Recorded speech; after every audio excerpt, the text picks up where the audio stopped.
You are listening to Leaders and Legends, a podcast produced by Veteran Strategies and featuring conversations with fascinating and impactful men and women who have shaped our world, our communities, and our history. My name is Robert Vane, Principal of Veteran Strategies, and your host for our discussion. You are listening to Leaders and Legends, a podcast presented by Veteran Strategies, an Indiana-based public relations enterprise, and sponsored by Garmon Construction, Leaders and Legends LLC, the Grand Hall and Conference Center at Historic Union Station, the McGinley's Golden Ace Inn, and NFP, a national insurance broker with strong local content. Our podcast is featured on the All Indiana Podcast Network in partnership with Wish TV. You may find Leaders and Legends at allindianapodcastnetwork.com. Thinking of starting a podcast or need to host a public meeting? Let Leaders and Legends LLC be your partner as you look for new ways to communicate your message. Please contact Chris Spangle or me at leadersandlegends.net. And as always, all our podcast interviews are dedicated to the legacy and generosity of P.E. McAllister. Thank you for joining us on the Leaders and Legends podcast. Our guest today, if he's not the most liked and most beloved racer of the 21st century here in Indianapolis, he's certainly on the Mount Rushmore, known as TK. But we're going to call him Mr. Kanaan. Mr. Kanaan. Wow, that's important. For the next hour. Tony Kanaan is today's guest on the Leaders and Legends podcast. He is currently deputy team principal at Arrow McLaren. He is the 2013 Indianapolis 500 champion. He has won so many races in so many places, it would be a colossal waste of his time to list them all. Let's just say he is not only a champion, but a people's champion. Mr. Kanaan, thank you for appearing on the podcast. Oh, you're welcome. My pleasure. It's, nowadays, I think with the podcast times, it's just more of I've been enjoying it a lot more because you have more time to tell a story and, inspire people. And an interview, you get 3 or 4 questions, but the podcast, you have an hour to talk about. So, well, we're very grateful for your time. Jacqueline, I love you. Thank you for showing up on the podcast and monitor these proceedings. I'll ask you the same first question, or the same question. It was maybe not the first. I asked Al Unser Jr. and Donald Davidson and Johnny Rutherford and other people. How old were you when you first heard of the Indianapolis 500? 6 years old. I'm with my dad. We obviously, you guys can tell by my accent, I'm not from here. But in Brazil, I used to watch the race with my dad every Sunday, Memorial Day weekend on TV. So, yeah. And the thing that, that made me fall in love with the Indy 500 at 6 years old was watching the winner taking the picture with the pile of cash. So I'm not going to lie. That was, as a 6-year-old, that was the coolest thing I've seen. So that's why I got hooked right away. Was the 500 something that fueled your interest in racing, or did your interest in racing make you follow the 500? No, I mean, at that age, I think if you talk about the majority of kids, you play with cars. And my dad was a huge race fan. So in my house, it was always about racing since I've known myself. I don't think I recall prior being, to my, 5, 6 years old. I don't remember much how that got. I just remember that was a thing that my dad actually got me to do with him to watch. We watched the Formula One races in the morning because the time difference in Brazil and Europe. And then the Indy 500 used to be in the afternoon. So for me, it was always that was what got me into it. So I fell in love since I was a little kid, and play with cars and all that. Well, you anticipated my next question, which is Formula One is so big. Is that something that first got your attention and then you decided to go a different way? Or how did you kind of decide which circuit of racing? No, so Formula One obviously was always a goal as a little kid. And then, but the Indy 500 was always the Indy 500, right? So you're talking about a single race. But at the time, for the old timers, you remember even some Formula One guys will come in to do a one-off at the Indy 500. So the Formula One was for me, the path. But as I started racing, I was 8, and my dad passed away when I was 13. And the thing is, the story, maybe getting ahead of the game here, but Dad got sick, had cancer for a while, and the night before he passed, I went to visit him in the hospital, and we had a chat.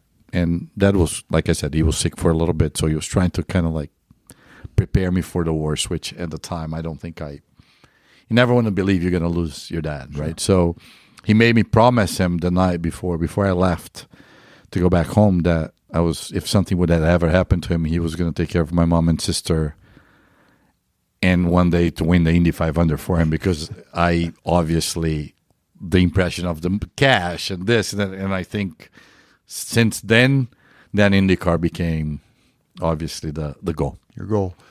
I read in several articles how much the passing of your father changed your life in terms of your socioeconomic standing. Right. And we'll get to this, we'll get to our shared love of Indianapolis public schools later, but how that shaped your worldview, not only in how hard you worked, but the benefits of public education, the benefits of not having anything handed to you. I think, let's go back to, my early days. Dad, mom, my dad was from Lebanon. A very, my wife has to take care of my kids and be, very old school. And we're pretty well set. Dad used to own his own company and a mid-class family with all privileges. And in Brazil, obviously, public schools are not that great. It's unfortunately, as a third world country, it's so I didn't go to public school. I went to private schools and so on. So since then he passed, we had some family issues. We kind of lost pretty much everything, with some again family issues that I don't think it's worth talking about. But then reality came, right? So first of all, having a mother that was that young. My dad was 42. My mom was 36. That's quite young. And never worked because of the conditions that could provide. And now we all had to find a job. My sister was 8. I was 13. And I had to quit school to pursue my dream and my promise I made my dad, and mom started to work. So reality hit pretty hard, I think, in a way of, all right, well, now you got to either grow up or just dig in, right? And I think I've never really took it.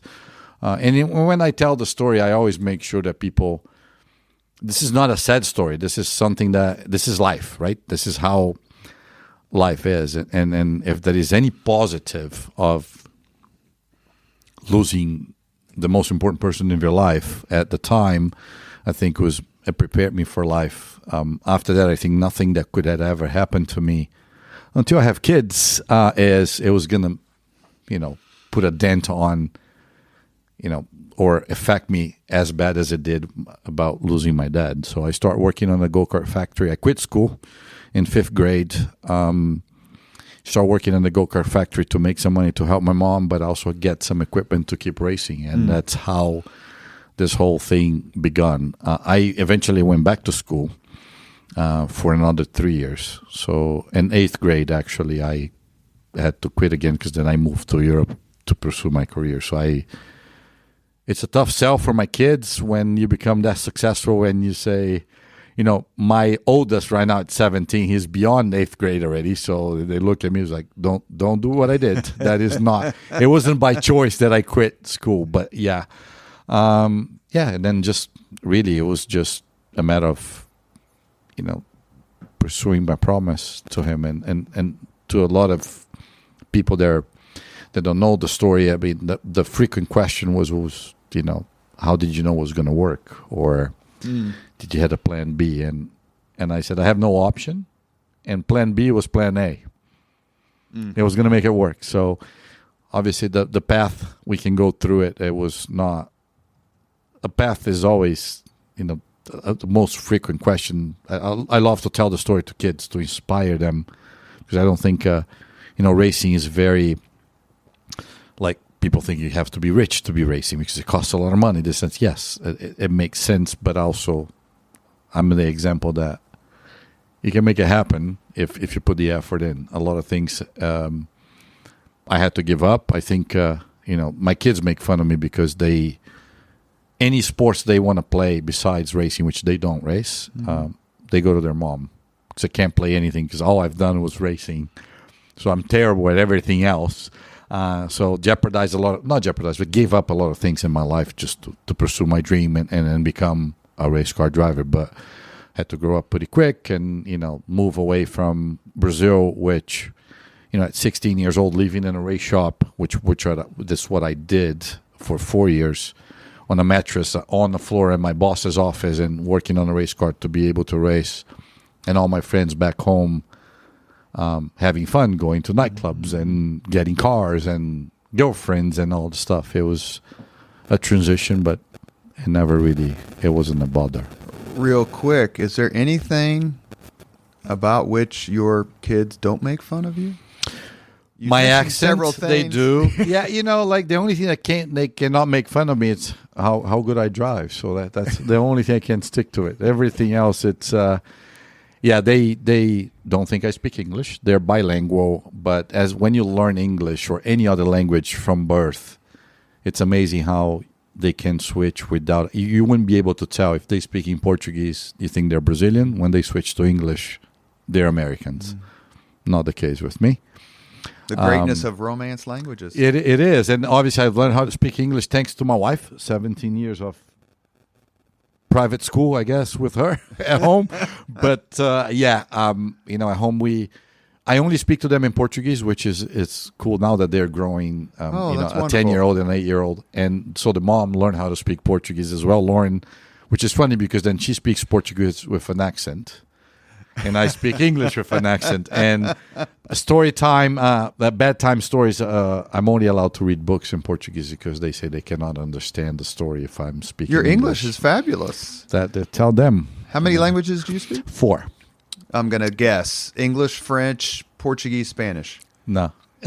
You missed one. Italian. So not French. I speak English, Italian, Portuguese, and Spanish. And once you've learned one and you grow up as it's so much easier. Romance languages. There's another Romance language that people don't think of. Romanian. Yep. Yeah, I mean, I think I truly believe. So I went from Portuguese to Italian first.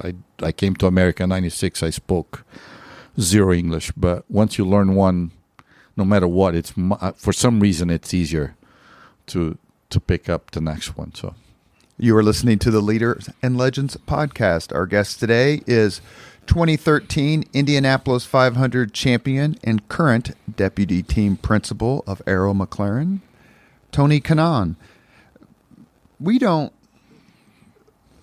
Jacqueline and I were just in Scotland. A lot of people asking us, where are you from? Which part of the state's right for the accent? You say Indiana, kind of quizzical. You say Indianapolis, okay. But then we always, every time, have you heard of the Indianapolis 500? Everybody went, okay. Now I've got a frame of reference.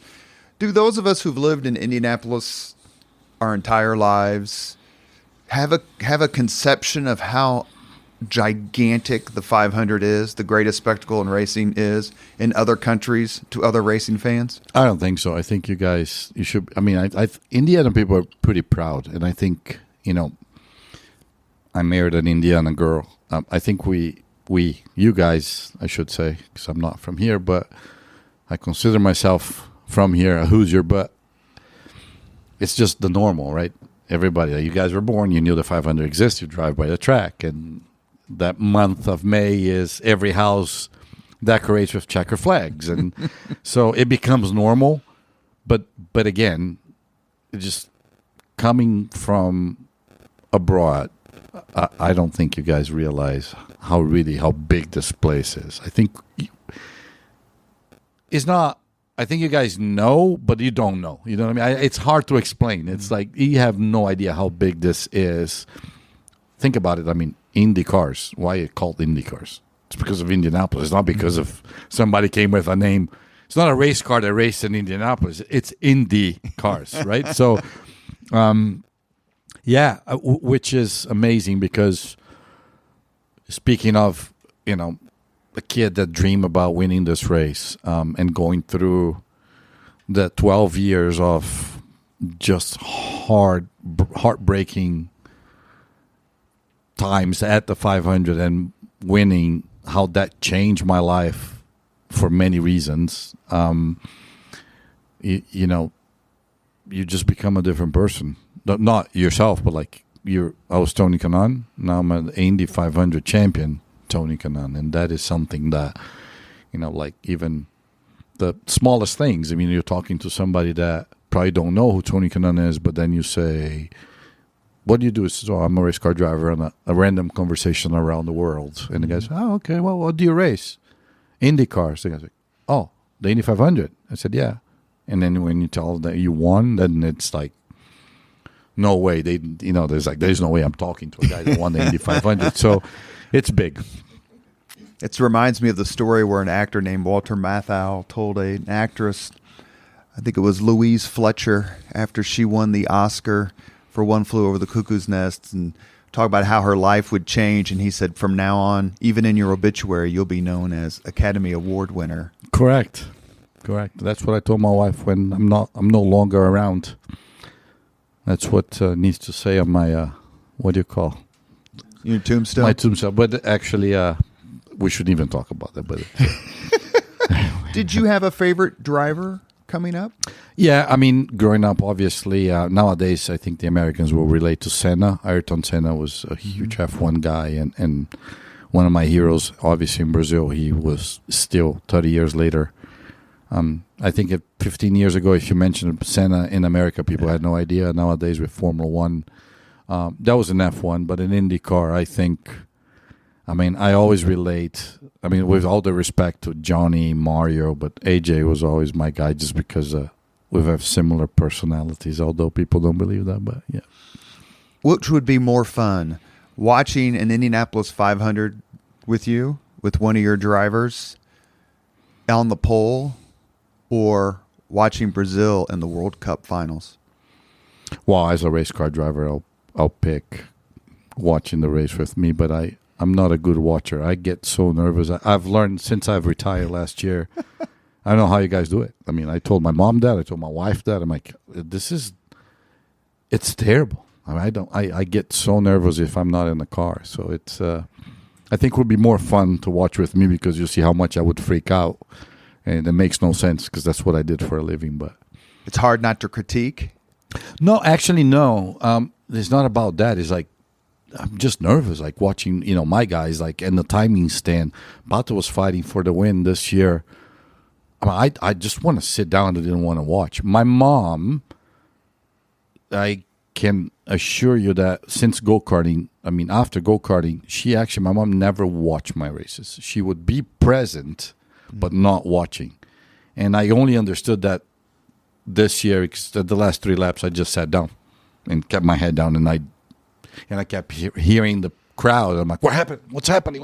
I didn't want to watch. There's nothing like a full house at the Indianapolis. No, 500. And then to me, that is something that, I think the only not bad thing, but I think in racing that you can't hear the crowd from inside the car, right? So, which in a way it's good because you don't get, the crowd reaction and lose concentration, but at the same time, with my own experience all these years, how nice the fans were with me and driver's intro and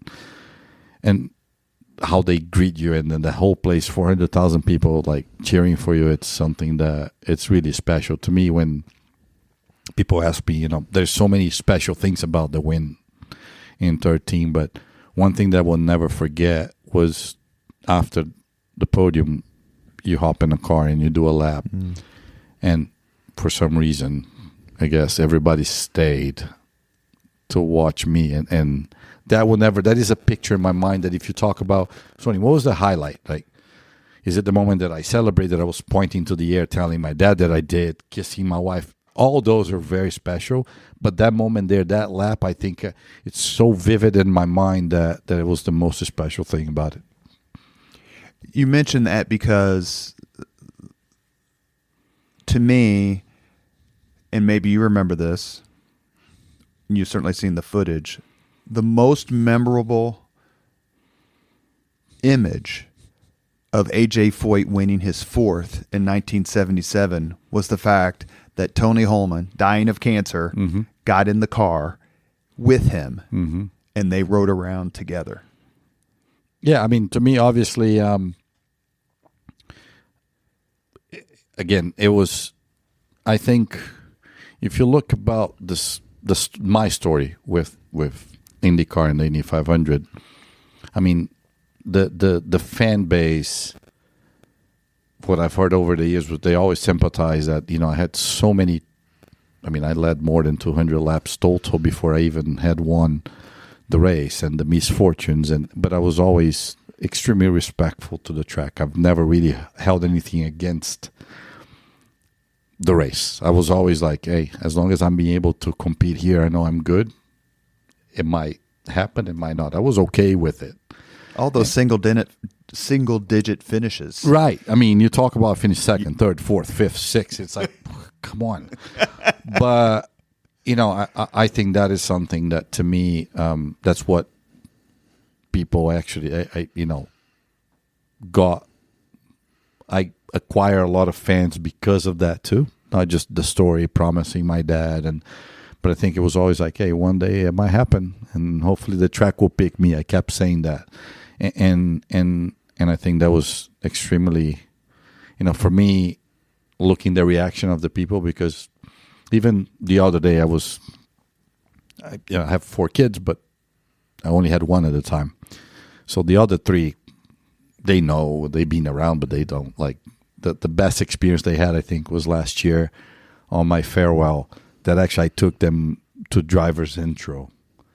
And that moment there was when my 8-year-old looked at me and says, oh, Dad, you kind of like a big deal here. I said, come on, man. But that there, I was able to explain to them further down the road, like a few weeks later, watching my Indy 500 and them watching on TV and seeing how the fans react, is to see how for the perception of a kid is like, how come all these people are happy for you? Because it is like they have nothing to gain, right? I mean, I got all the glory. We celebrated. They all went to their houses. Next day was Memorial Day, but whatever. You know what I mean? So, and that is something that I show them, that it's not just about the win. It's about the appreciation and how you can bring joy to people, even though you're not benefiting from it. You can be happy from somebody else. And so there's so many things that involve that win that you can use as an example, not about the trophy, not about the Borg that sits in my house, like in a very specific place that I walk down every morning. That's the first thing I see, apart from my wife when we wake up. But there is a lot more into it than just the win. And my biggest fear, on Monday after the race, we go and we kiss the bricks and we take the picture early in the morning at the track. It just hit me. I looked at Lauren and I said, Lauren, does that mean like now nobody's going to cheer for me anymore because the anticipation of winning? And she's like, I guess you'll find out next year. And I was like, no.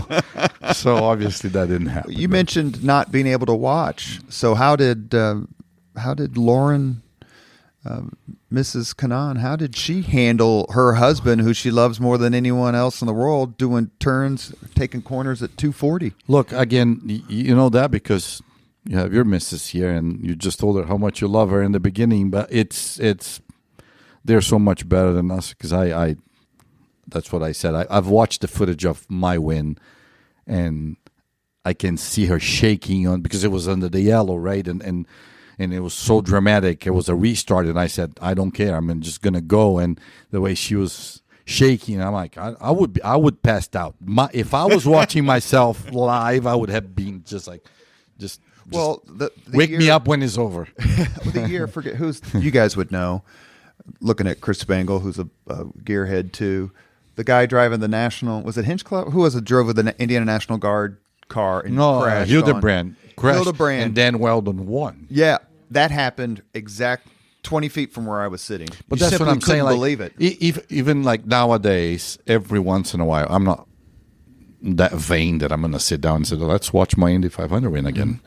And I'm going to tap myself in the back. But, you do speeches and people play, the footage. And like I said, the other day, my kids asked to watch. I'm like, that's cool. Let's do it. Even watching then, like just actually last night, for some reason, we're sitting down trying to watch something on TV and my YouTube popped up. For some reason, my win, I'm like, why? Like it's been, it says posted 11 years ago. I'm like,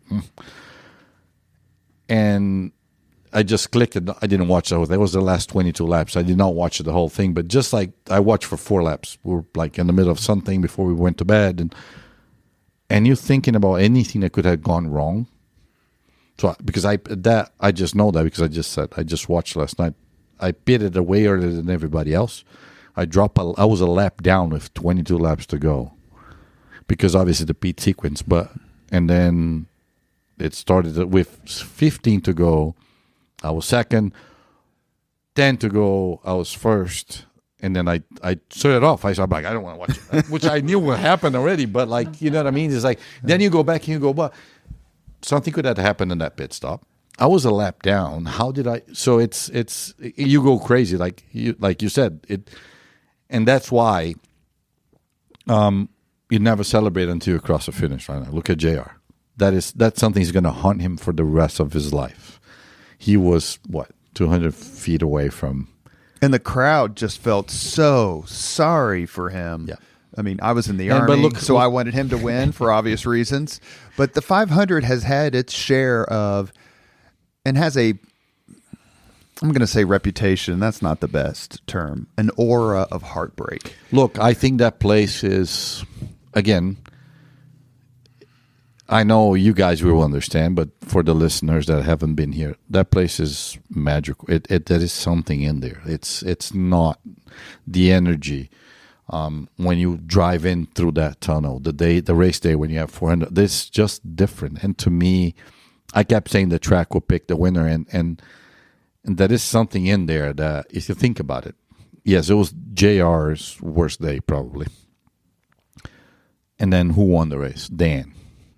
And Dan ended up passing at the end of the year. He was struggling. So to me, it was written there. The track was like, I'll give you one last thing for you. Your kids will remember. Whatever that is. People can say I'm crazy, but I truly believe that is something in there. And the track will always going to be dramatic. It's you talk about, it's no different than any big event. It is the biggest event, single day event in the world. But then you're going to compare to the final of the World Cup, or that's every 4 years. The Olympics, anybody that goes to the final, you have one chance. And for us, we're probably luckier than football. We'll say you go to the Super Bowl every year, so we have that. But like Olympics, you have another 4 years, right?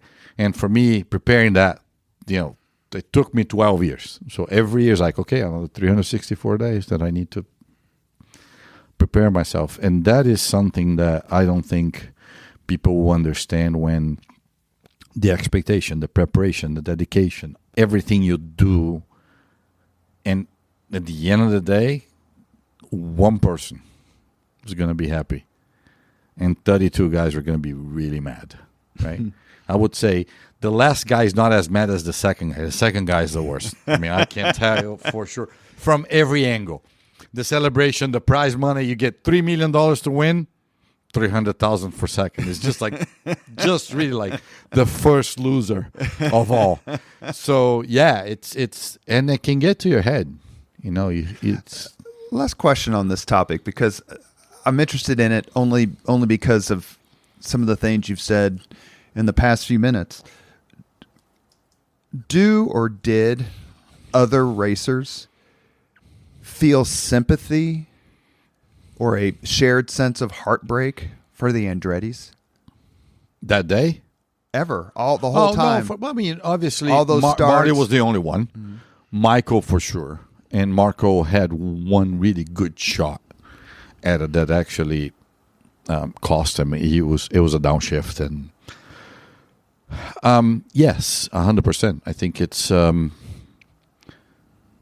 what I'm saying. It's the track, but for some reason, I mean, look at Michael. Like, I obviously, out of those 12 tries, they were all with Michael Andretti's team. So the curse was actually not the curse. I shouldn't say that. People said that might be the curse when I was just going to become another Michael Andretti, which I know how that bothered Michael and still does. And the Indy crowd, the Indy people love Michael Andretti. But look at the resemblance. I'm like, I don't want to believe that. I want to change that. And you know, ironically enough, I had a contract with Michael at the time, got let go by his team, basically fired, and went to a very small team. And that win in 13, his cars actually finished second, third, and fourth. So it was kind of like the track's trying to tell you something, but you know, I did not win with Michael. You're listening to the Leaders and Legends podcast. Our guest is Tony Kanaan. It's hard to, unless you read, and I've been lucky enough to interview a few drivers or watch interviews with them, to understand everything racers, race teams go through to make it to the 500. Mm-hmm. You know, it used to be 50, 60 years ago, it was sprints, it was dirt cars, all sorts of things. How important to you, and how influential has the climb been? You finally make it to the mountaintop, the Indianapolis 500. Then you're a champion. Did you think those days about 15, 20 years prior, like, man, I was sleeping on the floor at the go-kart place, but if I hadn't done that, maybe I wouldn't be here? Yeah, I mean, yes. But, you know, careers, especially as a race car driver, everybody had the different one. Some people had their parents that fund their entire career and they made it. Some people have a sponsor that believed it on them. And some people like me had to fight for it. I think it's not fair for me to judge, because a winner of the Indy 500 is a winner, no matter what. Now, there are more rewarding wins, I would say, because of your story. But at the end of the day, and you also look at, you know, if you pick the winners, some guys won the race because, like I said, you got to be in a position that is not, you can't say, I was lucky and I won. You were in a position, and for a misfortune, JR crashed, Dan won. You can't say Dan was lucky. He was, but he was second. Mm-hmm. The other 32 guys had the same opportunity that they weren't. But you can see some people that won and disappeared the next year and didn't have a career anymore, but that's what they have a win. So some wins, if you look at the history of it, you can pick some of the guys that they changed their lives, but not really. You know what I mean? I'm not trying to say, you know, it's more or less, but it is. Like, some of the drivers just disappear. Some of them are happy just to do that and said, oh, now I'm done. I'm good.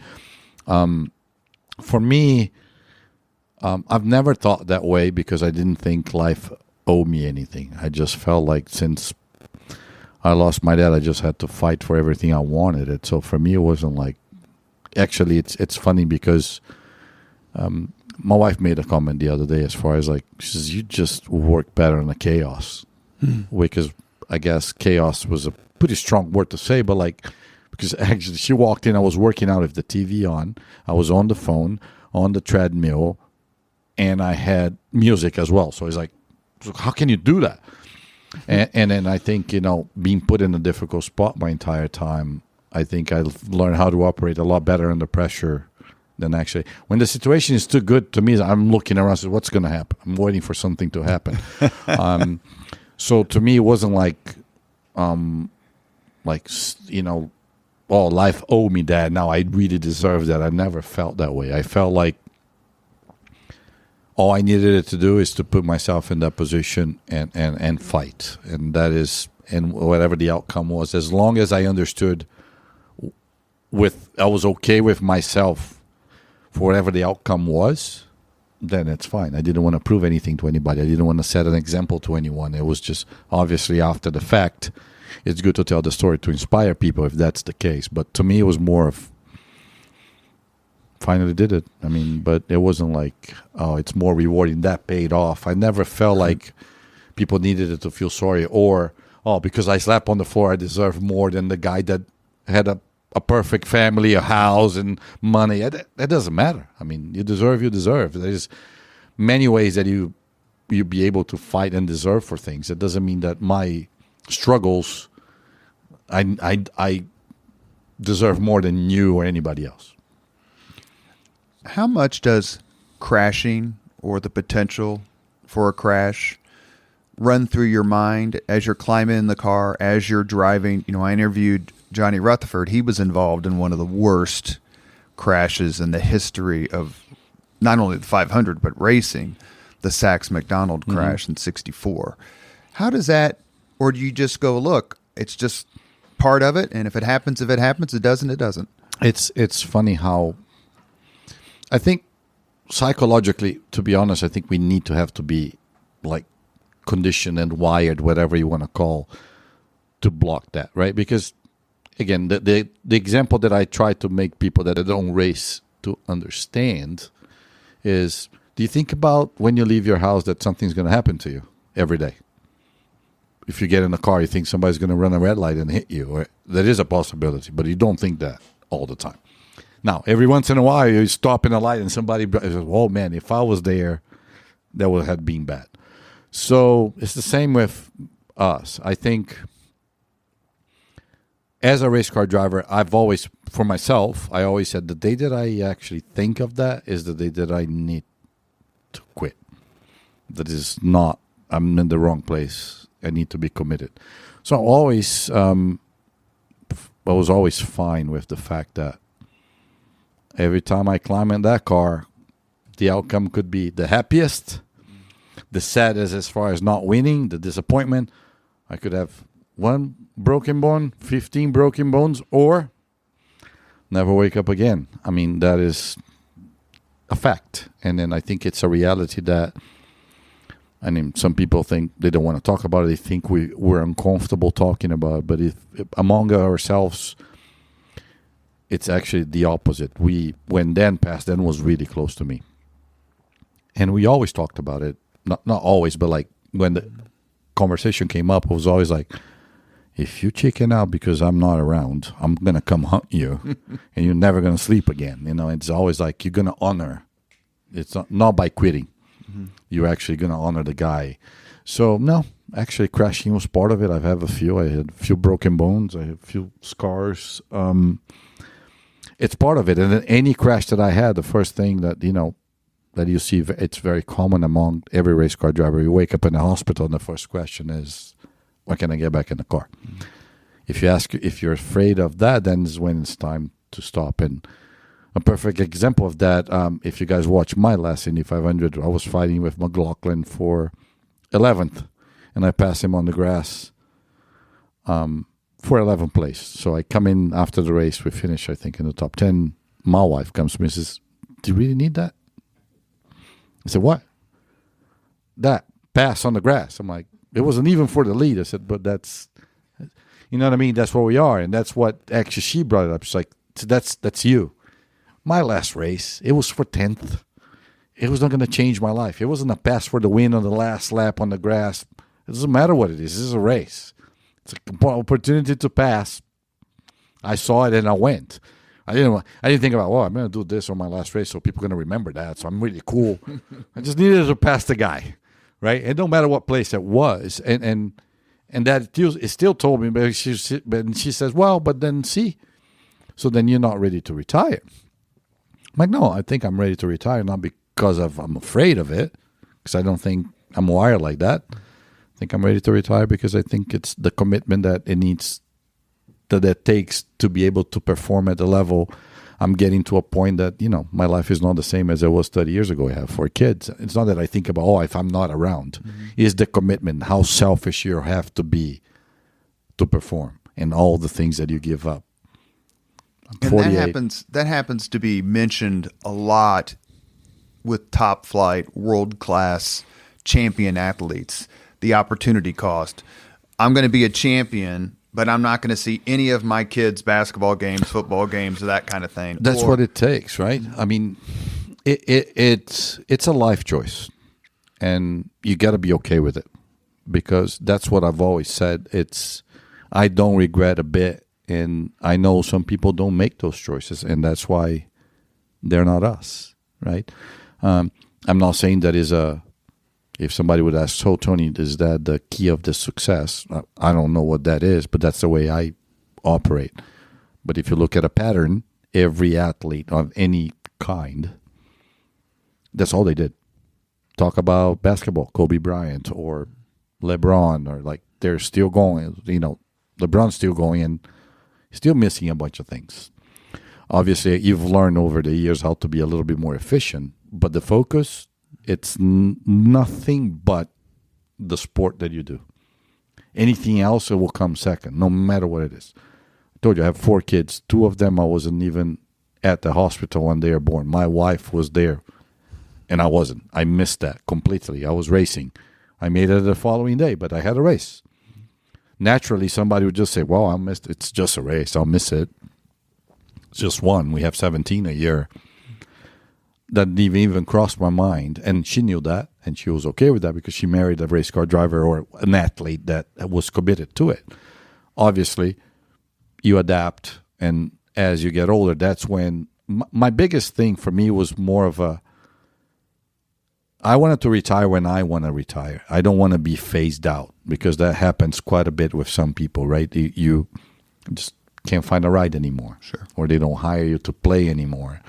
And that's what I think the misconception of just this year. We had a driver in our team that was hurt. People were like, so you're going to get back in the car? I'm still the backup driver for Kyle Larson next year, because I'm still capable of doing, but that is not the point. The point wasn't physically, because I always took care of myself. It's not like, well, now you can't fit in the car, or I don't know, physically. That is not, my point is my head. It's where I'm at, and then I know what it takes, and I don't want to go back to that, not because it's traumatized. It's just, I don't think it's necessary. I don't even think it comes to a point. That's how an athlete phases out, right? Like why the new generation comes, because I was there before. I had Zanardi, Bobby Rahal, Mike Rangetti. I had their pictures. I'm going to beat those guys. And I woke up in the morning and I work out. I went back to, I had nothing. I was single. That's all I did. The focus was to beating those guys. And they had kids. They had different, and you start, overlapping with that. And then eventually it will catch up, because it's not that you're not talented anymore, but your priorities have been changing over the years, and your dedication, priorities, time, it becomes a little bit less and less and less, and then, but that's just the nature. So I decided to retire because I thought it was time. I tried 3 times, right? There was COVID. Then I said I can't race at the 500 without any fans, so I'll come back. I came back and almost won. Finished 3rd, and then Zach called me and said, you want to come back one more time? Like, people are going to make so much fun of me, but I said, this is it, and then I was very okay with it. I don't regret a single time. People are like, do you miss the race car? I said, well, I'm always going to miss driving the coolest car in the world and the fastest car, but do I miss everything else? No, but not because it was traumatizing. It's just because I don't think the effort, the focus has shifted, and you can argue that, you just said it, I'm the deputy team principal. Now I have 120 people. Before I had my team, it was 10 guys that I was responsible for. Now I have an entire team. My life is actually busier than it was before, but it's a different focus, the commitment, the working out, the pressure that you wake up in the morning and somebody wants your job and you're only as good as your last race. And those are all things that I don't miss. Have you been on the track?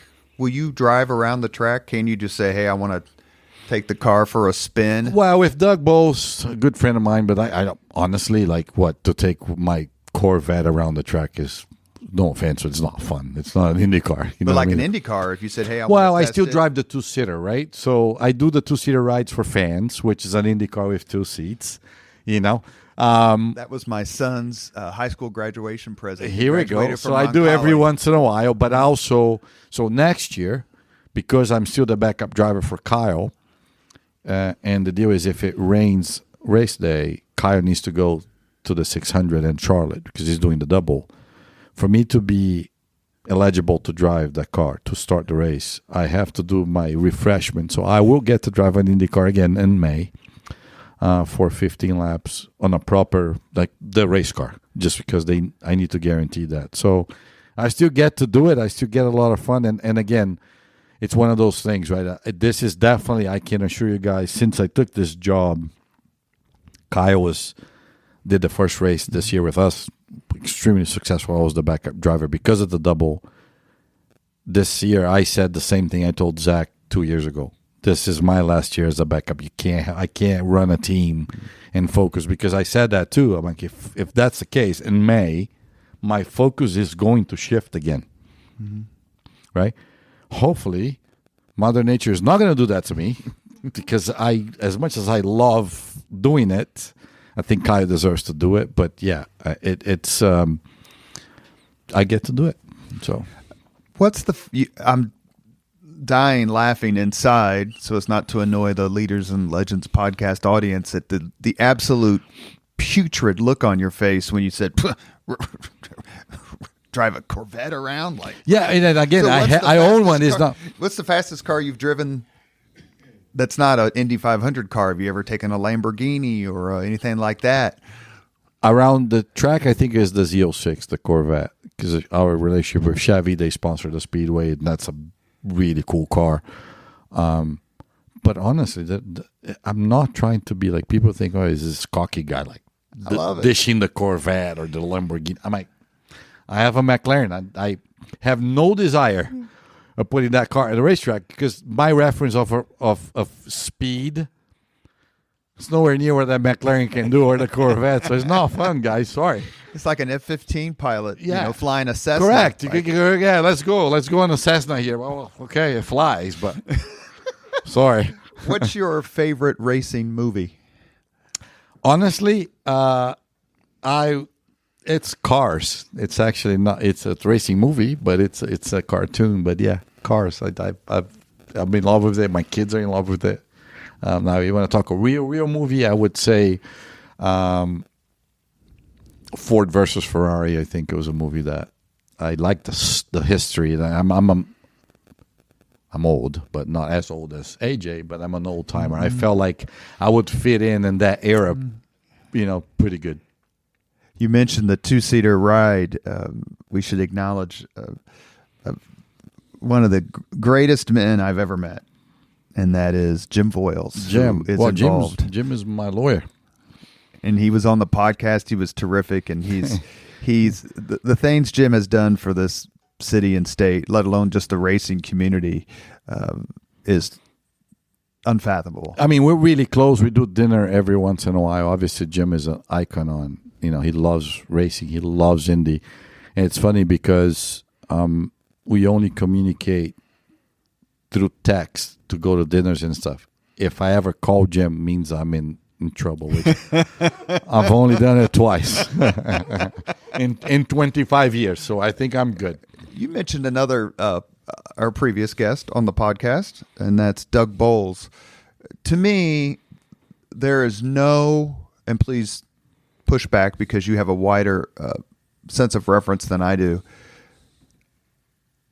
There's no place in this state, and I can't imagine in any other state, where there is such phenomenal leadership as the Roger Penske, Mark Miles, Doug Bowles, Allison Millangton group at the Motor Speedway now. It's absolutely incredible how four of those leaders, winners, champions, have come to the same place. What do you think of the new kind of era of the 500? I mean, talk about the four names you mentioned, and I mean, why are they successful?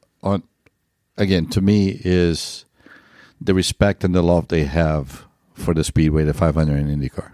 I mean, I think that says a lot about anybody can do a job if you love the job. You'll learn how to do it. You know what I mean? Nobody knows a race car driver when I was born. My dad didn't know. I didn't know if I was good enough, but the passion and the dedication. And I think, those guys, they love what they do. And by transparent that passion through the field, I think, that says a lot. And you get the new generation of kids that understand because the biggest thing, obviously, like I said, I have 4 kids, and to me, educating them on the history, it's as important as the present, right?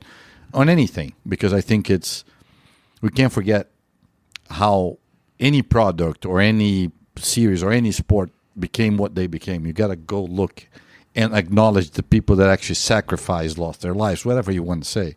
We talk about veterans all the time, so that's why we're here, right? And to me, they keep that alive quite a bit.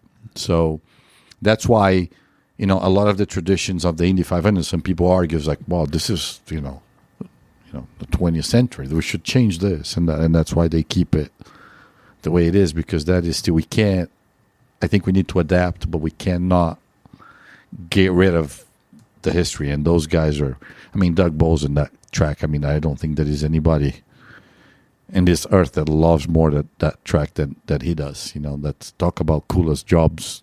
Race car drivers are cool, but he's there every day, and I don't take for granted. And Doug and I are close because we share the same passion. Mm-hmm. Right? Anything that he asked me to do, I said, Doug, anything that has to do with the Speedway, no matter what it is, you just call.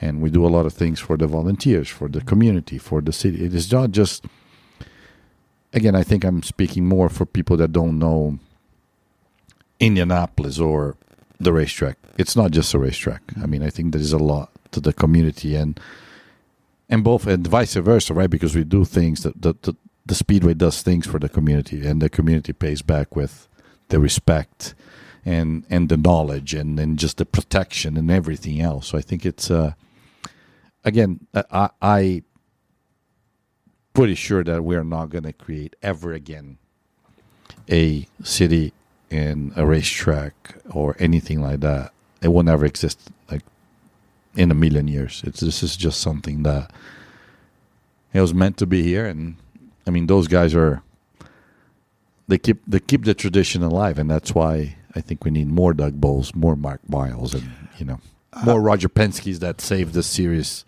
quite a bit. The Tony George, we can't forget about. That's right. There was some tough times with the split, this and that, but the passion that Tony and his family and everybody had about the Speedway says a lot, and I think we owe them a lot. I offer $500 right now to the charity of anyone's choice if they can send me a photo of Doug Bowles sleeping during the month of May. I agree, and he's always in a suit and a tie, which is crazy. It's again. But that tells you, right? That tells the passion. You talk about we have a change of ownership between the human family and then Penske. Naturally, when you have a leadership change like that, some people, they will put their own people. And Doug's still there because I think Roger knows exactly. He's the right guy for that job. And I think it's amazing what he does, and it's not about the show. It's about the people, the fans, the camping part and the tents, and it's about the fans. It's not about the race. Is just a small part of what's going on. Well, it's on social media on Bowles' account, whether it's X or Facebook or whatever. He's in a tie taking a picture in turn 3 when the sun's coming up. And the same day, 12, 14 hours later, he's in a tie taking a picture at Gasoline Alley when the sun's going down. And the night he goes to whatever in the middle of the crowd, that half of people won't remember that he was there. But let's talk just for a second, because this caught my eye last year. I went to 4 IPS schools, 85, 78, 111, and wow. Howe, all of which, 3 of which are closed. One Howe kind of closes, opens, closes, opens. Your commitment, your family's commitment, is a terrific article by Mark Monteith that appeared in May of 23. Mark, if you're listening, thank you for being a guest on the Leaders and Legends podcast. And the importance of education to your family, the importance of being raised as normal as possible. is very important to you and your wife.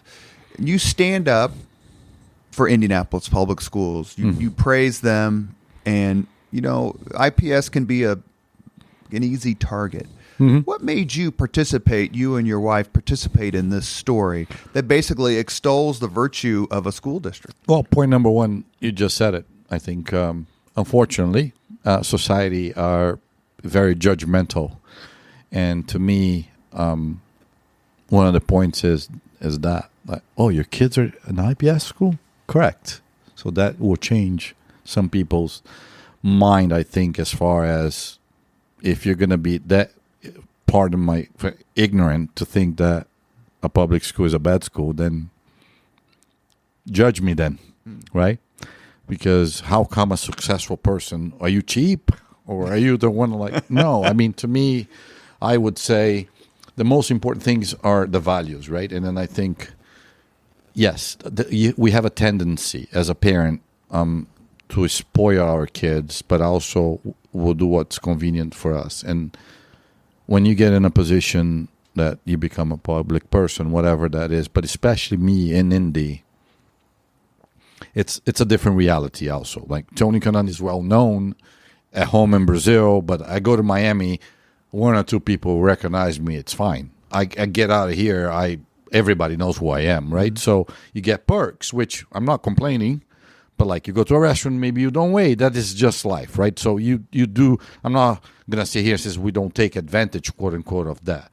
But with that, the tendency is that then your kids live in this bubble that's what their normal is. But that's not normal, right? And my kids are not going to be as famous as me, probably. And then that's not even the point. The point is, what are the values? And the values to me was always, I came from a wealthy family. We lost everything.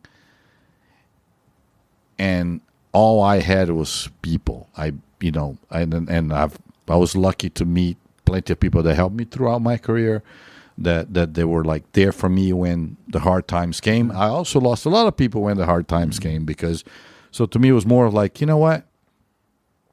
The tendency will be, what's the best school that everybody goes here in Indianapolis? I'm not going to name names because I don't want to. I'm not throwing anybody under the bus. It's more like, what's really the reality? What's about life? It's the difference in classes, right? The difference in, doesn't mean that you have the biggest house in school that you're better than anybody else. You're not. You're just lucky. First of all, it's my house, not yours, right? So you got to get your own house eventually. And more of also supporting the community, because they're great schools. But unfortunately, some people, we just talked about it in the beginning, like they tried to change the name in the past because the judgmental part of it. And then I think I believe we're in this life to make a difference, but make a difference for good. And my kids, it's what's really reality. It's like, give the value that you're very fortunate to have what you have, because I can't provide that and we work hard, but like, that's not what the world is. It's the values, like having a friend that doesn't matter what he has. If he walks to school, or his dad has 10 cars or not, if they make $10,000 a year or $1 million, it's not about that. It's the friends that you're going to make. And I think for Lori and I, that's what was important. I just didn't want to. I think I'm not saying going to a private school is bad, but I think the tendency of us trying to shield and protect our kids, that is more, it happens a lot more. Their reality is a little bit different. And to me, it was more important to have them, the value of the people, making friends because who they are, not what they have. So to me, I think it's more of a, my kids are young. My youngest, it's 6. My oldest, it's my oldest is 17, and I have a 10 and an 8. When they go to their friend's house and they come back to our house and they see the difference, because it is a public school, there are some differences. They go, wow. I said, yeah, see, but that doesn't matter. You're still friends. He's still a cool guy, isn't it? So it's not like, oh, I'm not going to talk to this guy. I actually went through a lot of that because, remember, I told you guys my story in the beginning. We were wealthy, and then when we lost everything, I went to a public school in Brazil, which is not a nice place to be. And you get judged, right? Because my reality was so different that although I came from a different background, so either my clothes were different, but not because I was trying to show off. That's what I was used to. So I would get just, well, look at him. He comes here like dressing like that because people didn't even have the means for that. So in a way, not even in the, but kids are not mean. They just don't know what they're talking about. So to me, it's a much longer answer that I was expecting to give, but I think it's to be honest, the main focus was we have awesome schools and you know what, the system works and why not? So if we could do 20 podcasts on how much we love IPS. That's what I'm saying. And my kids, they have the most sincere, genuine friends, and nobody's judging for what kind of shoes they're wearing, what kind of watch they got for their birthday, because I've been there too. You know what I mean? Like my group of friends have not changed. I came from a wealthy family that lost it, but some of my friends stay, and I made some new friends that had nothing. But it wasn't about, oh, you got a Rolex for your birthday. It doesn't matter. So you need a watch, it's a watch. Or you can't afford a watch, you can afford it. But that's not the point. It's what we have between the friendship and how you get. And my kids I make sure that probably, my wife says that, you know, sometimes I'm probably harder on them than I should be. That is something that I don't want him to like have. I said, you know, you get to do stuff because of, you know, what I've done in life, but this is not reality. You know what I mean? You go to a restaurant, you're not going to wait an hour to eat, but that is the reality. The restaurant is full. I'm not saying I'm going to make you wait, but I make sure that they know it, they understand exactly what the difference is. And I think, you know, I would say I lost my dad when I was 13, but the most important part of my life was I had a pretty good based, very well family that gave me the base to become who I am. I had every rights to do anything. At 13, my mother went to work, and I could do whatever I want. I was not controlled by anybody because we didn't have time for that. And my life could have taken a huge turn the other way, and I never did. So I think that's really important. So for my kids, I think that's why. You know, we have a few more minutes left with champion race car driver Tony Kanaan. You talked about your team and now your new job and your new responsibilities. Deputy team principal of Arrow McLaren. How much different is it, and how do you ignite the competitive juices within you that still burn even though you're not in the car? It's a big transition, right? I mean, when I took this job, I was supposed to come for race weekends to help the drivers only, and evolved to a full-time job last year, and now taking over with, I think it was just, that wasn't my goal. I'm not saying I didn't want it or I want it.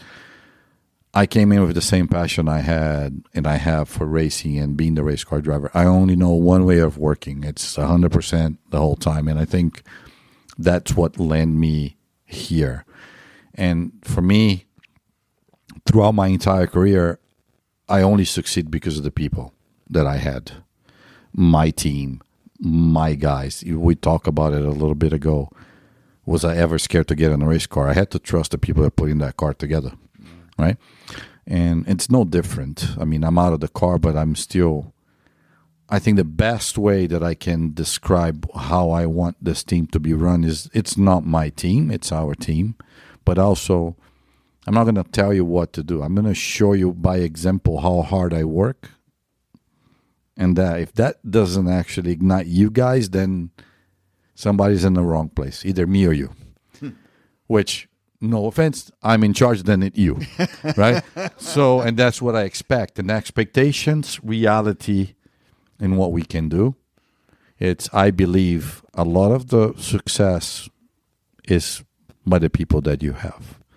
We're in a very competitive environment. We get judged we're only as good as your last race. But the trust and the commitment, like I said, I go back to the commitment I had when I decided to retire because I don't think I wanted to be that committed. So if you come into a race team and you're going to count that you need to leave at 4 o'clock because you have I understand that, but that's not where I'm at. we need to do it. The successful race teams, you do whatever it takes, but with kindness. And so to me, my biggest job here is not to it's lead by example, but also put the right people in the right place and just let them do the job. You got to trust the people that you have. And to me, I'm one of the first guys here, and I'm one of the last guys out of here. I'm not expecting everybody to do my hours, but my responsibility is to guide the people and stop the biggest challenge in any company or anything is it's managing people, because everybody will think different. But if you got to have the trust and make people believe in what you believe. We've reached the point on the Leaders and Legends podcast where we ask the same 5 questions of all of our guests with a bonus 6th question, because I loved Lone Star JR's answer and I loved Al Unser Jr.'s answer. Okay. So I get to ask, hopefully, Mr. Kanaan. See if it's as good as them, you know. First question. What was your first job? I worked at a go-kart factory, building a wheel hubs for go-karts. What was your first concert? Back in the day, I think actually it was Guns N' Roses in Brazil. Hey, that's pretty good. Number 3. I just like Axl Rose. That's all it was. He was born right up the street. Here we go. I know.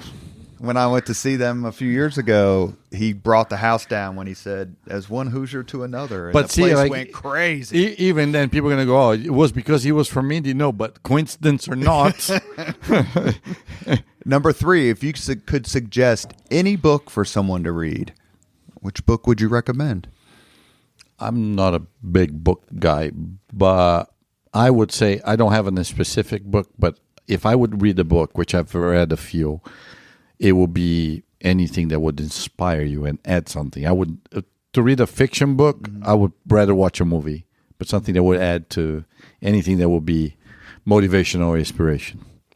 And you can help me because he's going to hate me saying this if he listens to the podcast. But I've been bugging Mark Miles to help me write his autobiography. You should. For a few years. People now. been bugging me to write a book or tell someone to, but it's. We'll see. Number 4, if you could witness any event in history, be there in person as it happens, which event would you choose? Well, I can't pick the Indy 500 because I've been there. One that I haven't been? Any event in the history of the world. Birth of Christ. Oh, wow.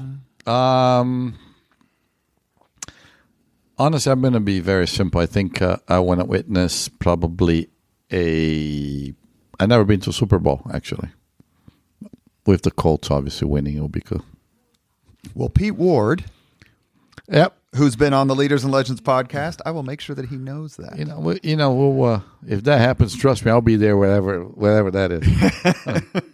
Last question, or question number 5 in this case. If you could have dinner with anyone living today, 2 hours completely off the record to discuss anything you want, whom would you choose? Wow. So many people. But I would pick... Honestly, I'm going to go with sports because I think it's... I'm conflicted, so we're going to have to edit because I'm going to have to think about that. But I would say Warren Buffett. It'll be a guy. Not because of the money. It's just I would love to hear like how swings and misfortunes that that he got there and how successful he is because he took so many risks. Special bonus 6th question. You're a race car driver. You're a champion. The list goes on and on of accomplishments. How the hell do you drive on a city street or on the freeway with the rest of us Hoosiers and not just come apart? I actually, Lauren, my wife says I narrate, like I speak a lot. So basically I curse quite a bit of people inside the car, not at you, but I'm basically from whatever, point A to point B. I just say, how stupid is that? Why is he doing that? Why is he braking? Why? So, but I shouldn't say a lot because when I'm with the kids, I'm driving a minivan, which makes people laugh quite a bit. So I don't drive fast, not because, again, it goes back to, is it going to be as fast as an IndyCar? No, then what's the point? Oh, I took, the exit of 465 at 80 miles an hour. Well, that's not fun. I'm mesmerized. How people do stuff that is like, how did they got a license?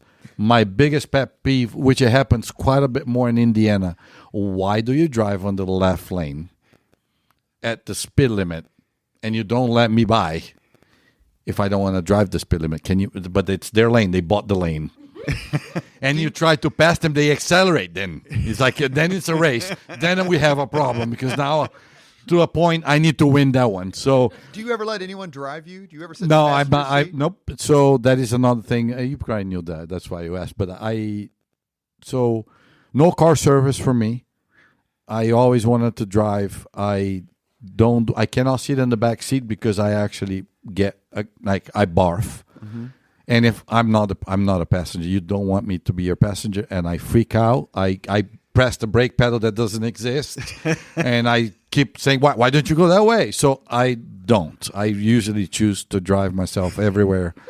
And if you're going to drive me, you don't. You give me your car and let me drive you. And I have a funny story, actually. I landed in Brazil, in São Paulo, my hometown, a few years ago. Usually, either somebody would pick me up, but I would drive whoever picked me up. But for whatever reason, I had to get in a cab because nobody picked me up. I don't remember exactly. So get there. Obviously, everybody knows me. I go to the cab driver. The guy's like, "Oh my gosh, it's Tony Kanaan." And I said, "Is this your car?" Because sometimes it's the company. Right. No, that's my cab. He was all proud. It was actually I drove for Honda at the time. It was a Honda Civic. I said, "Would you mind if I drive?" So obviously the guy was happy as hell, and then the passenger seat took pictures, but I drove the cab all the way to my house from the airport because I couldn't take it. So I was a cab driver once. You have been listening to Leaders and Legends, a podcast presented by Veteran Strategies, an Indiana-based public relations enterprise. As always, all our podcast interviews are dedicated to the legacy and generosity of P.E. McAllister. Our guest today, I'll give you my favorite Tony Kanaan stat. I highlighted it here. Wow. In 2004, in the IndyCar series, Tony Kanaan completed all 3,305 laps during the season and was crowned champion. Thank you so much for your time, for sharing your love of IPS, what you're doing now, telling stories. It's no surprise why Indy loves you so much. Thank you. Thank you. Thank you very much for listening to Leaders and Legends, brought to you by Veteran Strategies Incorporated. If you want to contact us about this program or our menu of public relations services, please send us an email at robert@veteranstrategies.com. That's robert@veteranstrategies.com.